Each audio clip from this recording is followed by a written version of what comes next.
Perkenalkan, nama saya Widya Satika Simanjuntak dengan NIM 220906042, yang dimana pada kesempatan kali ini saya akan membahas secara singkat mengenai konflik sumber daya alam, studi kasusnya analisis ketalahan di kawasan Puncak Siosar 2000 yang bertempat di Tanah Karo. Seperti yang teman-teman ketahui, konflik sumber daya alam merupakan fenomena yang kompleks dan multidimensional dalam kehidupan sosial masyarakat. Menurut Kartodiharjo, menyebutkan bahwa konflik sumber daya alam di Indonesia melibatkan berbagai dimensi yang saling terkait, termasuk diantaranya itu adalah aspek politik, ekonomi, sosial maupun lingkungan. Kasus sengketa lahan Siosar Puncak 2000 ini berawal dari aduan kelompok tani Setiakawan Kabupaten Karo tentang dugaan praktik mafia pertanahan, kriminalisasi petani, dan penyerobotan hutan milik negara oleh PT Bibit Unggul Karbiotek di Puncak 2000 Siosar, Kecamatan Tiga Panah, Kabupaten Karo, Sumatera Utara.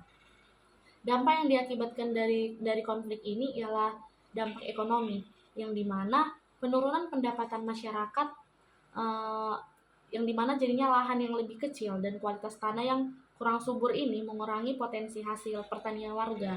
Banyak dari mereka yang sebelumnya mengandalkan pertanian sebagai sumber utama pendapatan, kini jadi mengalami kesulitan di bidang ekonomi. Kemudian juga sebagian warga yang sebelumnya mengandalkan pertanian kini terpaksa harus mencari pekerjaan lain, seperti mereka harus bekerja di sektor informal atau sebagai buruh. Hal ini mengarah pada pergeseran pola mata pencaharian yang tidak hanya merugikan secara ekonomi, tetapi juga mengubah tatanan kehidupan masyarakat yang ada di sana. Penurunan jumlah pengunjung ke kawasan wisata juga menyebabkan banyak usaha yang kemudian yang bergantung pada pariwisata mengalami kesulitan. Fasilitas wisata yang dulunya ramai kini terlihat terbengkalai dan banyak area yang tidak terawat. Hal ini tentu berimbas langsung kepada pendapatan masyarakat yang sebelumnya mereka bergantung pada sektor pariwisata.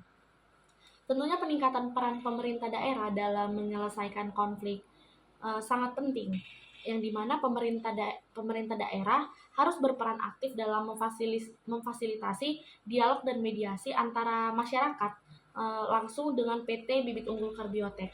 Mediasi ini harus dilakukan secara berkala dan dilakukan dengan cara yang objektif dan tidak memihak pada pihak manapun.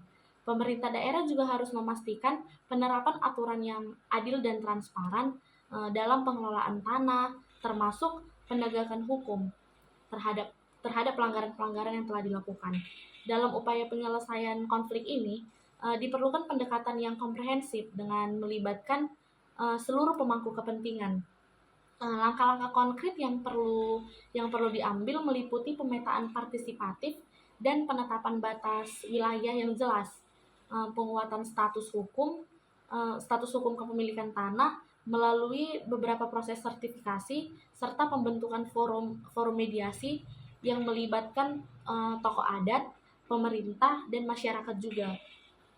Sehingga dapat disimpulkan bahwa konflik sumber daya alam di Puncak Siosar ini merupakan cerminan dari kompleksitas permasalahan agraria di Indonesia yang membutuhkan penanganan serius dan tentunya berkelanjutan. Resolusi konflik ini membutuhkan komitmen dari semua pihak untuk mencari solusi yang dapat mengakomodasi berbagai kepentingan, dengan tentunya tetap memperhatikan aspek keberlanjutan lingkungan dan kesejahteraan masyarakat di dalamnya.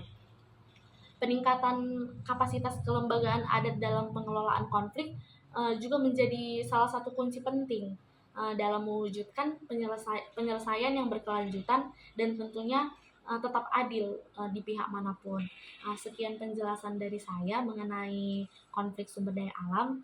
Sekian dan terima kasih.